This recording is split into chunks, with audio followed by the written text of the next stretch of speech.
कहते हैं कि एक जरूरी कार्यक्रम के लिए मुझे अमेरिका जाना पड़ रहा है। तो मैंने सोचा कि अच्छा होगा कि अमेरिका जाने से पहले ही मैं मन की बात रिकॉर्ड कर दूं। सितंबर में जिस दिन मन की बात है उसी तारीख को एक और महत्वपूर्ण दिन होता है। वैसे तो हम लोग बहुत सारे डेज याद रखते हैं, तरह तरह के डेज मनाते भी हैं। और अगर अपने घर में नौजवान बेटे बेटी हो, अगर उनको पूछोगे तो पूरे साल भर के कौन से डे कब आते हैं आपको पूरी सूची सुना देंगे।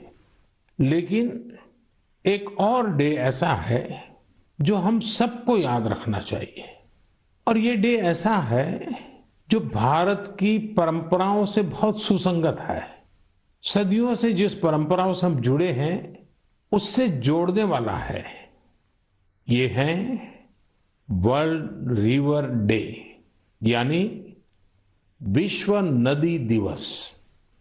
हमारे यहां कहा गया है, पिबन्ति नद्यः स्वयमेव नाम्भः, अर्थात नदियां अपना जल खुद नहीं पीती बल्कि परोपकार के लिए देती है। हमारे लिए नदियां एक भौतिक वस्तु नहीं है, हमारे लिए नदी एक जीवंत इकाई है। और तभी तो हम नदियों को मां कहते हैं। हमारे कितने ही पर्व हो, त्योहार हो, उत्सव हो, उमंग हो, ये सभी हमारी इन माताओं की गोद में ही तो होते हैं। आप सब जानते ही हैं, माघ का महीना आता है तो हमारे देश में बहुत लोग पूरे एक महीने मां गंगा या किसी और नदी के किनारे कल्पवास करते हैं। अब तो ये परंपरा नहीं रही, लेकिन पहले के जमाने में तो परंपरा थी कि घर में स्नान करते हैं तो भी नदियों का स्मरण करने की परंपरा आज भले लुप्त हो गई हो या कहीं बहुत अल्प मात्रा में बची हो, लेकिन एक बहुत बड़ी परंपरा थी जो प्रातः में ही स्नान करते समय ही विशाल भारत की एक यात्रा करा देती थी। मानसिक यात्रा, देश के कोने कोने से जुड़ने की प्रेरणा बन जाती थी। और वो क्या था, भारत में स्नान करते समय एक श्लोक बोलने की परंपरा रही है। गंगे च यमुने चैव गोदावरी सरस्वती नर्मदे सिंधु कावेरी जले अस्मिन सन्निधि कुरु। पहले हमारे घरों में परिवार के बड़े ये श्लोक बच्चों को याद करवाते थे, और इससे हमारे देश में नदियों को लेकर आस्था भी पैदा होती थी। विशाल भारत का एक मानचित्र मन में अंकित हो जाता था। नदियों के प्रति जुड़ाव बनता था। जिस नदी को मां के रूप में हम जानते हैं, देखते हैं, जीते हैं, उस नदी के प्रति एक आस्था का भाव पैदा होता था। एक संस्कार प्रक्रिया थी। साथियों, जब हमारे देश में नदियों की महिमा पर बात कर रहे हैं तो स्वाभाविक रूप से हर कोई एक प्रश्न उठाएगा, और प्रश्न उठाने का हक भी है, और इसका जवाब देना ये हमारी जिम्मेवारी भी है। कोई भी सवाल पूछेगा कि भाई आप नदी के इतने गीत गा रहे हो, नदी को मां कह रहे हो, तो ये नदी प्रदूषित क्यों हो जाती है? हमारे शास्त्रों में तो नदियों में जरा सा प्रदूषण करने को भी गलत बताया गया है, और हमारी परंपराएं भी ऐसी रही है। आप तो जानते हैं, हमारे हिंदुस्तान का जो पश्चिमी हिस्सा है, खास करके गुजरात और राजस्थान, वहां पानी की बहुत कमी है। कई बार अकाल पड़ता है, और इसलिए वहां के समाज जीवन में एक नई परंपरा डेवलप हुई है। जैसे गुजरात में बारिश की शुरुआत होती है तो गुजरात में जल जीलनी एकादशी मनाते हैं। मतलब कि आज के युग में हम जिसको कहते हैं कैच द रेन, वो वही बात है कि जल के एक एक बिंदु को अपने में समेटना, जल जीलनी। उसी प्रकार से बारिश के बाद बिहार और पूरब के हिस्सों में छठ का महापर्व मनाया जाता है। मुझे उम्मीद है कि छठ पूजा को देखते हुए नदियों के किनारे घाटों की सफाई और मरम्मत की तैयारी शुरू कर दी गई होगी। हम नदियों की सफाई और उन्हें प्रदूषण से मुक्त करने का काम सबके प्रयास और सबके सहयोग से कर ही सकते हैं। नमामि गंगे मिशन भी आज आगे बढ़ रहा है, तो इसमें सभी लोगों के प्रयास एक प्रकार से जन जागृति, जन आंदोलन, उसकी बहुत बड़ी भूमिका है। साथियों, जब नदी की बात हो रही है, मां गंगा की बात हो रही है, तो एक और बात की और भी आपका ध्यान आकर्षित करने का मन करता है। बात जब नमामि गंगे की हो रही है तो जरूर एक बात पर आपका ध्यान गया होगा और हमारे नौजवानों का तो पक्का गया होगा। आजकल एक विशेष ई ऑक्शन, ई नीलामी चल रही है। ये इलेक्ट्रॉनिक नीलामी उन उपहारों की हो रही है जो मुझे समय समय पर लोगों ने दिए हैं। इस नीलामी से जो पैसा आएगा वो नमामि गंगे अभियान के लिए ही समर्पित किया जाता है। आप जिस आत्मीय भावना के साथ मुझे उपहार देते हैं, उसी भावना को ये अभियान और मजबूत करता है। साथियों, देश भर में नदियों को पुनर्जीवित करने के लिए, पानी की स्वच्छता के लिए सरकार और समाज सेवी संगठन निरंतर कुछ न कुछ करते रहते हैं। आज से नहीं, दशकों से ये चलता रहता है। कुछ लोग तो ऐसे कामों के लिए अपने आप को समर्पित कर चुके होते हैं और यही परंपरा, यही प्रयास, यही आस्था हमारी नदियों को बचाए हुए है। और हिंदुस्तान के किसी भी कोने से जब ऐसी खबरें मेरे कान पे आती हैं, ऐसे काम करने वालों के प्रति एक बड़ा आदर का भाव मेरे मन में जगता है और मेरा भी मन करता है कि वो बातें आपको बताऊं। आप देखिए, तमिलनाडु के वेल्लोर तिरुवन्नामलाई जिले का एक उदाहरण देना चाहता हूं। यहाँ एक नदी बहती है, नागा नदी। अब ये नागा नदी बरसों पहले सूख गई थी। इस वजह से वहां का जलस्तर भी बहुत नीचे चला गया था। लेकिन वहां की महिलाओं ने बीड़ा उठाया कि वो अपनी नदी को पुनर्जीवित करेगी। फिर क्या था, उन्होंने लोगों को जोड़ा, जन भागीदारी से नहरें खोदी, चेक डैम बनाए, रिचार्ज कुएं बनाए। आपको भी जानकर के खुशी होगी साथियों कि आज वो नदी पानी से भर गई है।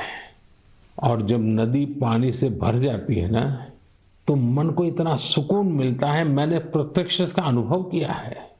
आप में से बहुत लोग जानते होंगे कि जिस साबरमती के तट पर महात्मा गांधी ने साबरमती आश्रम बनाया था, पिछले कुछ दशकों में ये साबरमती नदी सूख गई थी। साल में 6-8 महीने पानी नजर ही नहीं आता था। लेकिन नर्मदा नदी और साबरमती नदी को जोड़ दिया, तो अगर आज आप अहमदाबाद जाओगे तो साबरमती नदी का पानी ऐसा मन को प्रफुल्लित करता है। इसी तरह बहुत सारे काम, जैसे तमिलनाडु की हमारी ये बहनें कर रही हैं, देश के अलग अलग कोने में चल रहे हैं।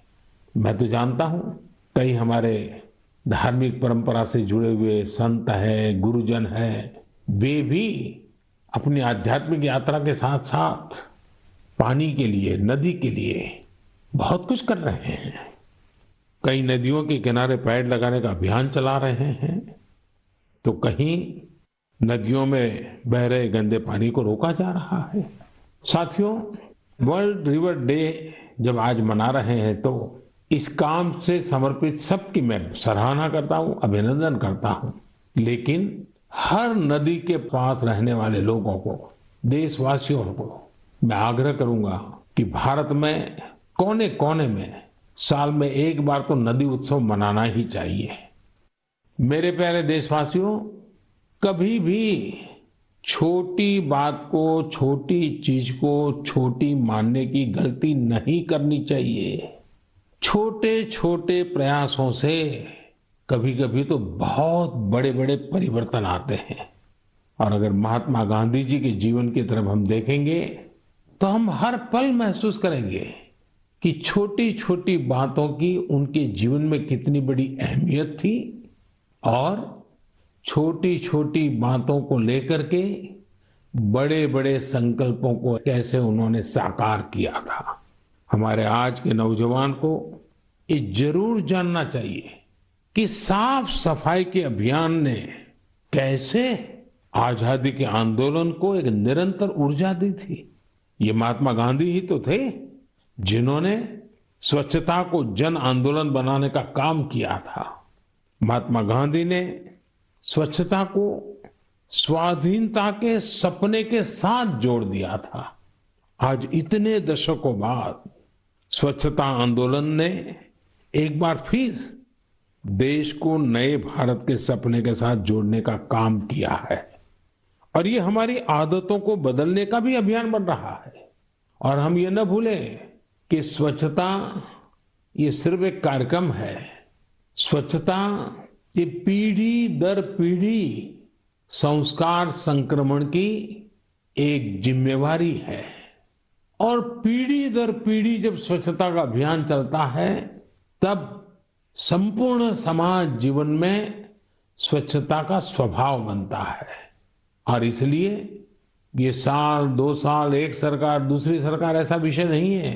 पीढ़ी दर पीढ़ी हमें स्वच्छता के संबंध में सजगता से अविरत रूप से बिना थके बिना रुके बड़ी श्रद्धा के साथ जुड़े रहना है और स्वच्छता के अभियान को चलाए रखना है।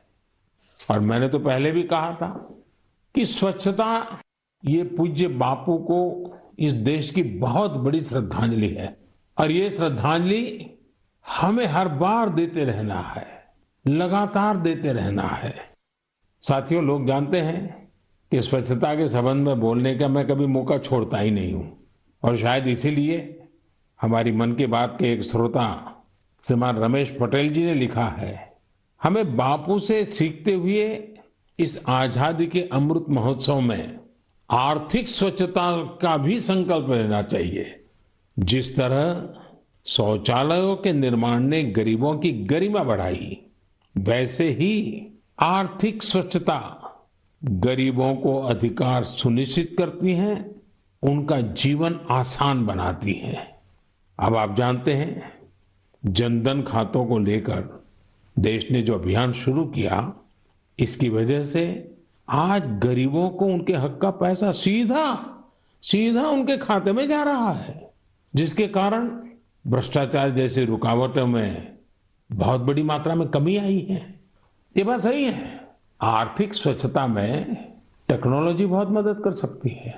हमारे लिए खुशी की बात है, आज गांव देहात में भी फिनटेक यूपीआई से डिजिटल लेन देन करने की दिशा में सामान्य मानवी भी जुड़ रहा है, उसका प्रचलन बढ़ने लगा है।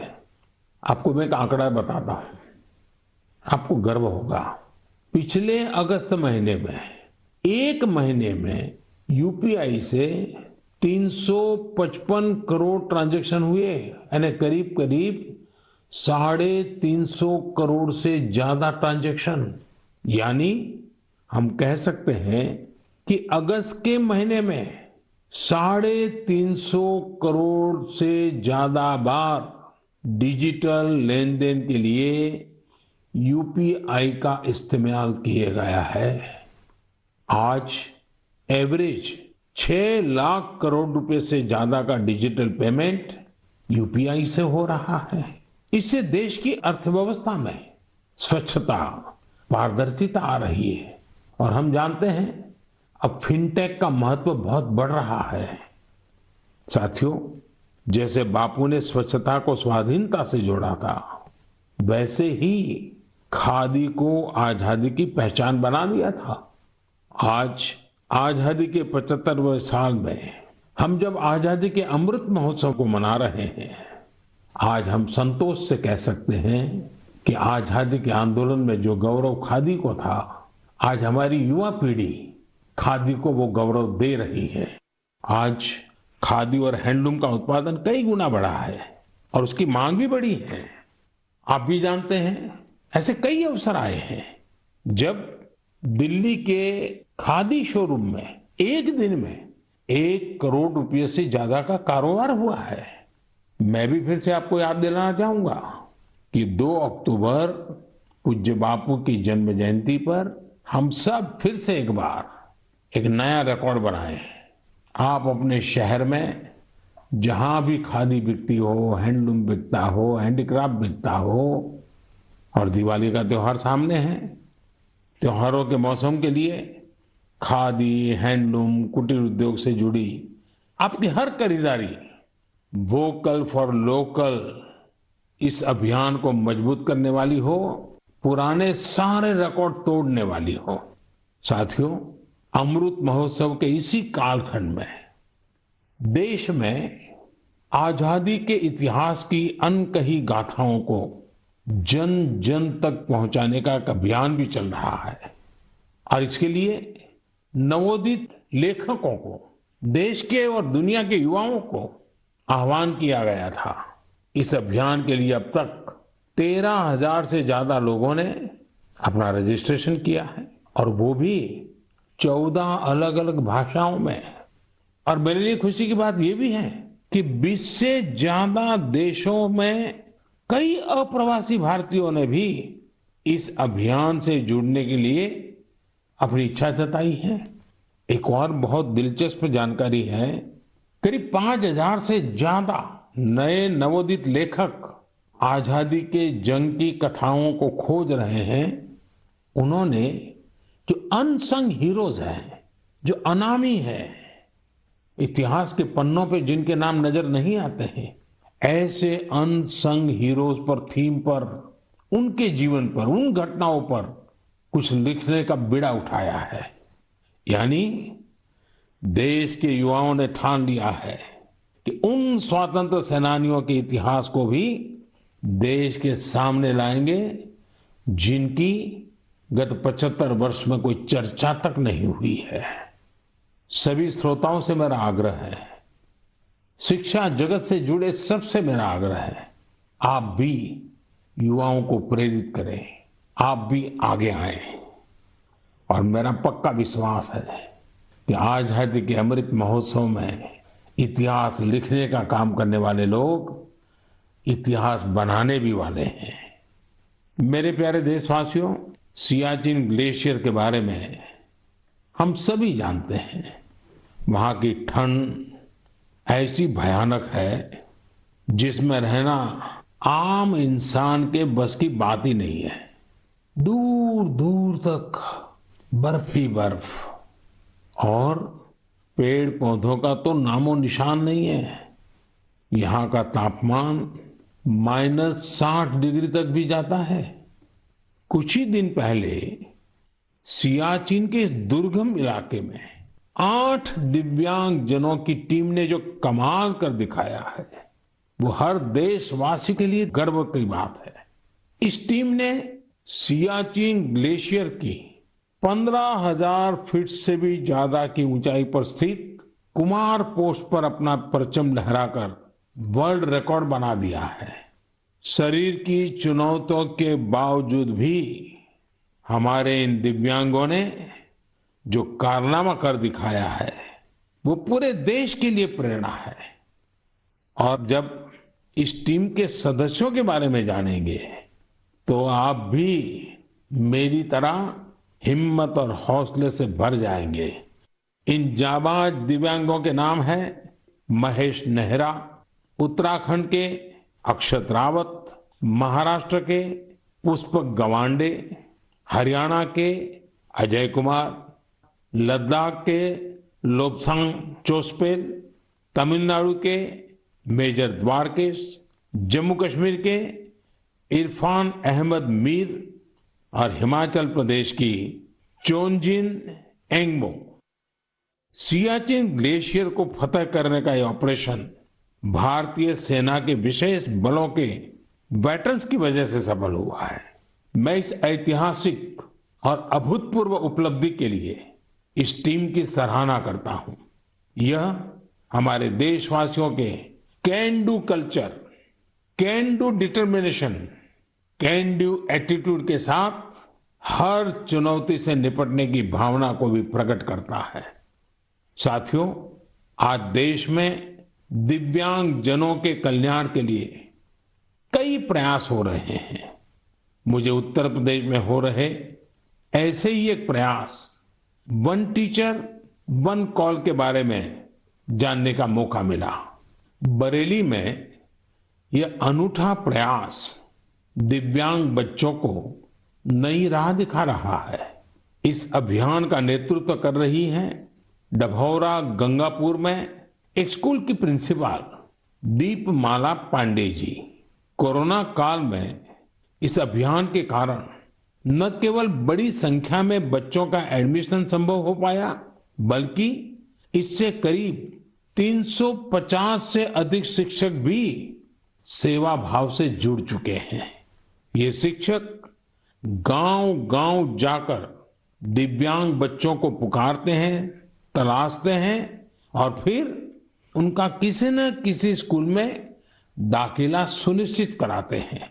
दिव्यांग जनों के लिए दीपमाला जी और साथ ही शिक्षकों की इस नेक प्रयास की मैं भूरी भूरी प्रशंसा करता हूं। शिक्षा के क्षेत्र में ऐसा हर प्रयास हमारे देश के भविष्य को संवारने वाला है। मेरे प्यारे देशवासियों, आज हम लोगों की जिंदगी का हाल ये है कि एक दिन में सैकड़ों बार कोरोना शब्द हमारे कान पर गूंजता है। 100 साल में आई सबसे बड़ी वैश्विक महामारी कोविड-19 ने हर देशवासी को बहुत कुछ सिखाया है। हेल्थ केयर और वेलनेस को लेकर आज जिज्ञासा भी बढ़ी है और जागरूकता भी। हमारे देश में पारंपरिक रूप से ऐसे नेचुरल प्रोडक्ट्स प्रचुर मात्रा में उपलब्ध हैं जो वेलनेस यानी सेहत के लिए बहुत फायदेमंद है। ओडिशा के कालाहांडी के नांदोल में रहने वाले पतायत साहू जी इस क्षेत्र में बरसों से एक अनोखा कार्य कर रहे हैं। उन्होंने 1.5 एकड़ जमीन पर मेडिसिनल प्लांट लगाए हैं। यही नहीं, साहू जी ने इन मेडिसिनल प्लांट्स को डॉक्यूमेंटेशन भी किया है। मुझे रांची के सतीश जी ने पत्र के माध्यम से ऐसी ही एक और जानकारी साझा की है। सतीश जी ने झारखंड के एक एलोवेरा विलेज की ओर मेरा ध्यान दिलाया है। रांची के पास ही देवरी गांव की महिलाओं ने मंजू कश्यप जी के नेतृत्व में बिरसा कृषि विद्यालय से एलोवेरा की खेती का प्रशिक्षण लिया था। इसके बाद उन्होंने एलोवेरा की खेती शुरू की। इस खेती से न केवल स्वास्थ्य के क्षेत्र में लाभ मिला, बल्कि इन महिलाओं की आमदनी भी बढ़ गई। कोविड महामारी के दौरान भी इन्हें अच्छी आमदनी हुई। इसकी एक बड़ी वजह यह थी कि सैनिटाइजर बनाने वाली कंपनियां सीधे इन्हीं से एलोवेरा खरीद रही थी।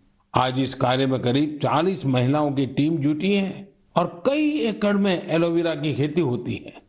ओडिशा के पतायत साहू जी हो या फिर देवरी में महिलाओं की टीम, इन्होंने खेती को जिस प्रकार स्वास्थ्य के क्षेत्र से जोड़ा है वो एक अपने आप में मिसाल है।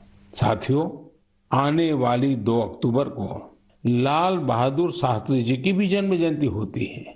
उनकी स्मृति में ये दिन हमें खेती में नए नए प्रयोग करने वालों की भी शिक्षा देता है। मेडिसिनल प्लांट के क्षेत्र में स्टार्टअप को बढ़ावा देने के लिए मेडी हब टीबीआई के नाम से एक इंक्यूबेटर गुजरात के आणंद में काम कर रहा है। मेडिसिनल और एरोमेटिक प्लांट से जुड़ा ये इंक्यूबेटर बहुत कम समय में ही 15 एंटरप्रेन्योर्स के बिजनेस आइडिया को सपोर्ट कर चुका है। इस इंक्यूबेटर की मदद पाकर ही सुधा चेब्रोलू जी ने अपना स्टार्टअप शुरू किया है। उनकी कंपनी में महिलाओं को प्राथमिकता दी जाती है और उन्हीं पर इनोवेटिव हर्बल फॉर्मुलेशंस की भी जिम्मेदारी है। एक और एंटरप्रेन्योर सुभाश्री जी ने, जिन्हें भी इसी मेडिसिनल और एरोमेटिक प्लांट इंक्यूबेटर से मदद मिली है। सुभाश्री जी की कंपनी हर्बल रूम और कार फ्रेशनर के क्षेत्र में काम कर रही है। उन्होंने एक हर्बल टेरेस गार्डन भी बनाया है जिसमें 400 से ज्यादा मेडिसिनल हर्ब्स हैं। साथियों, बच्चों में मेडिसिनल और हर्बल प्लांट्स के प्रति जागरूकता बढ़ाने के लिए आयुष मंत्रालय ने एक दिलचस्प पहल की है और इसका बीड़ा उठाया है हमारे प्रोफेसर आयुष्मान जी ने। हो सकता है कि जब आप ये सोचें कि आखिर प्रोफेसर आयुष्मान है कौन, दरअसल प्रोफेसर आयुष्मान एक कॉमिक बुक का नाम है। इसमें अलग अलग कार्टून किरदारों के जरिए छोटी छोटी कहानियां तैयार की गई हैं। साथ ही एलोवेरा, तुलसी, आंवला, गिलोय, नीम, अश्वगंधा और ब्रह्मी जैसे सेहतमंद मेडिसिनल प्लांट की उपयोगिता बताई गई है। साथियों, आज के हालत में जिस प्रकार मेडिसिनल प्लांट और हर्बल उत्पादों को लेकर दुनिया भर में लोगों का रुझान बढ़ा है, उसमें भारत के पास अपार संभावनाएं हैं। बीते समय में आयुर्वेदिक और हर्बल प्रोडक्ट के एक्सपोर्ट में भी काफी वृद्धि देखने को मिली है। मैं साइंटिस्ट, रिसर्चर्स और स्टार्टअप की दुनिया से जुड़े लोगों से ऐसे प्रोडक्ट की ओर ध्यान देने का आग्रह करता हूं जो लोगों की वेलनेस और इम्यूनिटी तो बढ़ाए, हमारे किसानों और नौजवानों की आय को भी बढ़ाने में मददगार साबित हो। साथियों, पारंपरिक खेती से आगे बढ़कर खेती में हो रहे नए प्रयोग, नए विकल्प लगातार स्वरोजगार के नए साधन बना रहे हैं। पुलवामा के दो भाइयों की कहानी भी इसी का एक उदाहरण है। जम्मू कश्मीर के पुलवामा में बिलाल अहमद शेख और मुनीर अहमद शेख ने जिस प्रकार अपने लिए नए रास्ते तलाशे, वो न्यू इंडिया की एक मिसाल है। 39 साल के बिलाल अहमद जी हाईली क्वालिफाइड है। उन्होंने कई डिग्रियां हासिल कर रखी है।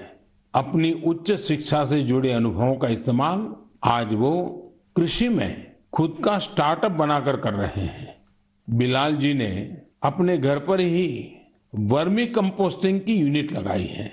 इस यूनिट से तैयार होने वाले बायो फर्टिलाइजर से न केवल खेती में काफी लाभ हुआ है, बल्कि यह लोगों के लिए रोजगार के अवसर भी लेकर आया है।